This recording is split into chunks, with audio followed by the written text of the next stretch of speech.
Rhea মিলনি মাধ্যমিক বিদ্যালয়ের ষষ্ঠ শ্রেণীতে ভর্তি করার পরপরই যাতে বাইরে খেলাধুলা করতে যেতে না পারেন এজন্য বাড়িতে দেওয়া হলো 4 জন প্রাইভেট শিক্ষক। কিন্তু তাতেও কাজ হয়নি। সবাইকে ফাঁকি দিয়ে মনের টানে স্কুল পালিয়ে চলে যেতেন ক্রিকেট মাঠে।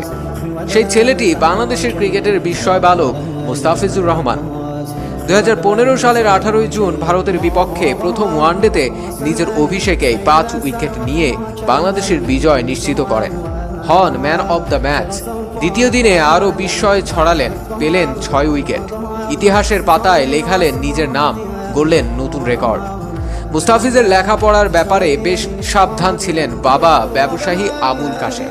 তিনি চাইতেন ছেলে ডাক্তার বা ইঞ্জিনিয়ার হবে, কিন্তু সেই বাবা আজ আবেগ জড়িত কণ্ঠে জানালেন, আমার ছেলে এখন আর আমার নাই, ও এখন 16 কোটি মানুষের সন্তান। ও ডাক্তার ইঞ্জিনিয়ার হওয়া লাগবে না, ও ক্রিকেটই খেলুক। সাতক্ষীরা থেকে 45 কিলোমিটার দক্ষিণে কালীগঞ্জ উপজেলার তারালি ইউনিয়নের তেতুলিয়া গ্রামে মুস্তাফিজের বাড়ি।